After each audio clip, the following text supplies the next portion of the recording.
Bring in Rob Cooper. Coop, congrats on a great win yesterday. It's great to have you with us. I appreciate it. Good to be back on, man. Hope you're doing well. I hope you're doing well. It's great to see you over at football practice the other day. When I've gone to games, this is what I've noticed, and you can tell me if I'm right or wrong. Your team plays with joy. They love playing. That's my observation. Is that fair? No, you're dead on. They play for each other. They really truly do.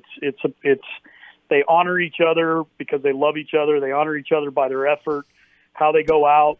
They're not they are willing to pick each other up, and they value the opportunities that they get to play and practice together. Because every season ends at some point for every team, and these guys truly value being around each other, and they, I made the statement last night that they play for each other, and you're dead on. All right, so let's get to Matt Wood for a moment. Matt Wood, just for a moment. yeah. But Matt Wood, I want to say has like a 3.7 GPA or somewhere in that neighborhood, and the only thing higher than his GPA is his batting average. When you look at him as an all-around individual, and we'll get to the baseball skills in a moment, what do you see in Matt Wood, the all-around individual? Well, Steve, he is one of those kids that you only come across, once in a great while. I mean, everything you just said is right. He is a great student.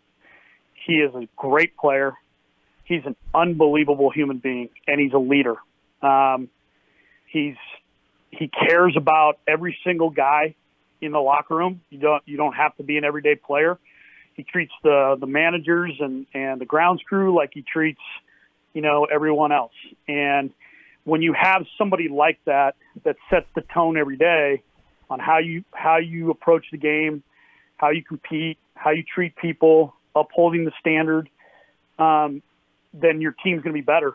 And the thing that he does, it's funny, he's not a real vocal guy.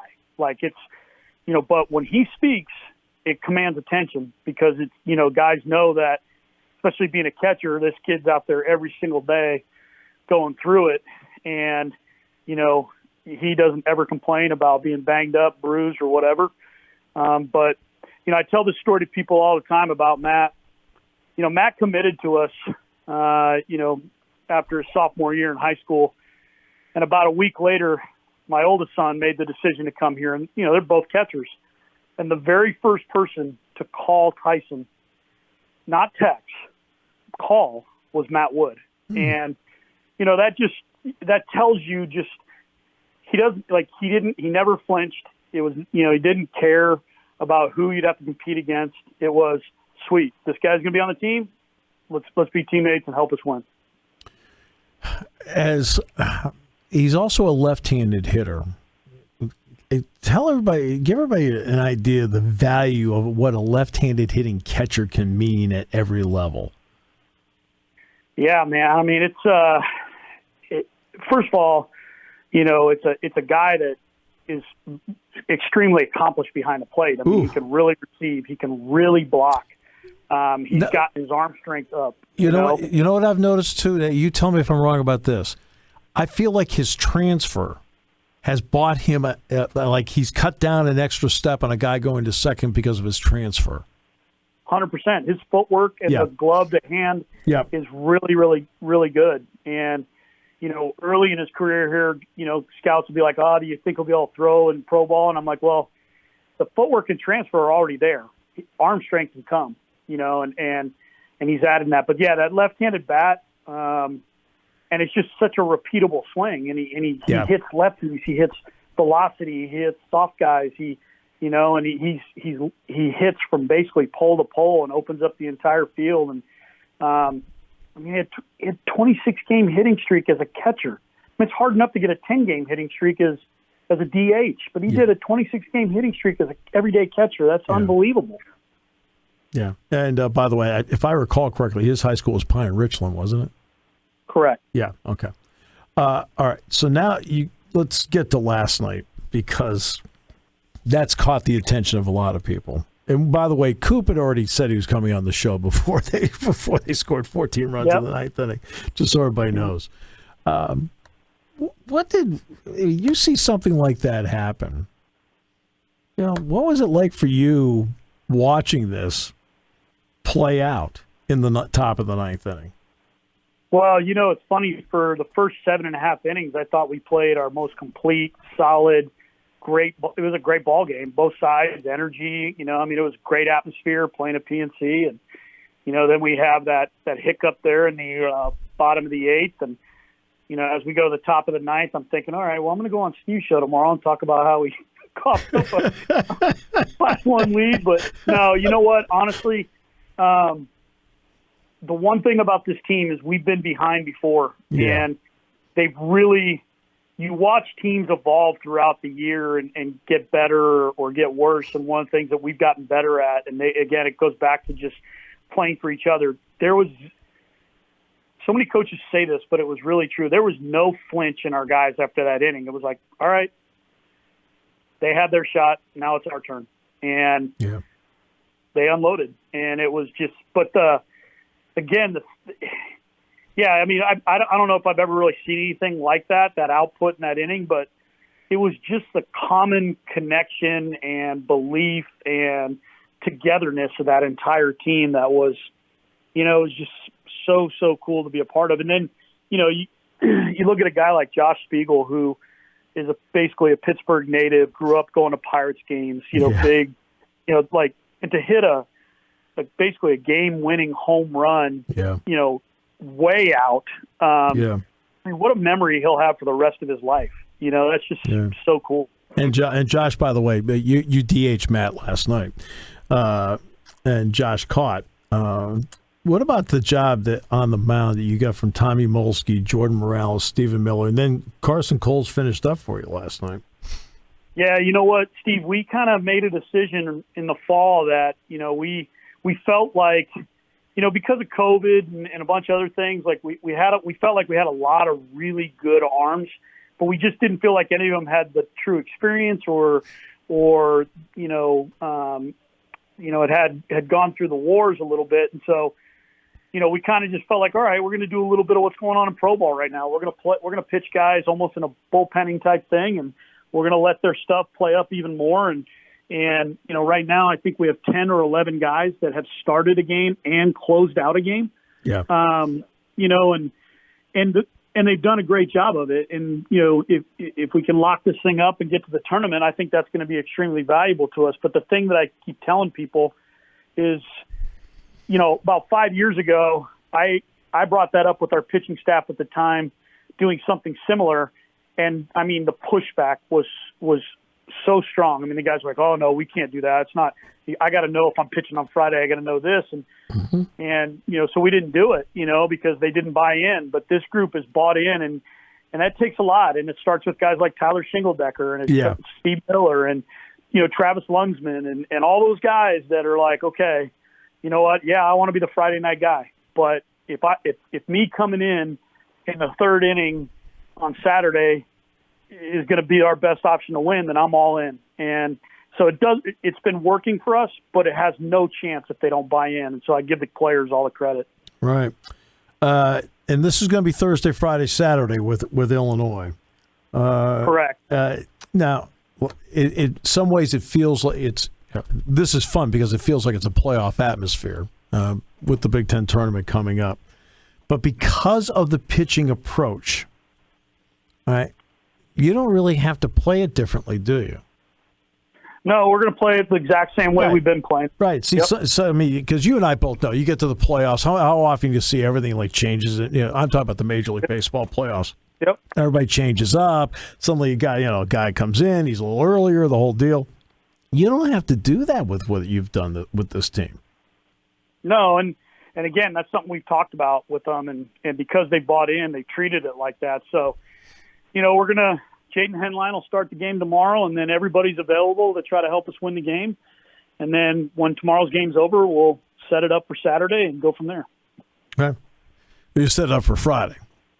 I'm sorry, Friday. Yeah. I'm still thinking Friday, Saturday, Sunday. No, Yeah. no. This happens all the time. So I always love when I'm listening to the afternoon games in basketball, and everybody says tonight. You're like, no, it's this afternoon.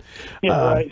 Yeah, but Headline's been good for you. I mean, he's got, he started 6 games for you. He's got a nice, solid ERA for you, and he's like 4-1 strikeouts to walks. Pretty good. Yeah, man, he's been really good. And the thing I have to continue to remind myself and remind other people is, and there's a lot of this going on in college baseball right now just because, COVID in 20 and then last year, especially for Big Ten teams, we didn't get to play non-cons. And so a guy like Jaden Henline, opportunities that he would have had pitching midweeks or non-conference games and things like that, they weren't there. And so some of the struggles that he's had this year, stuff that he would have figured out in a normal year.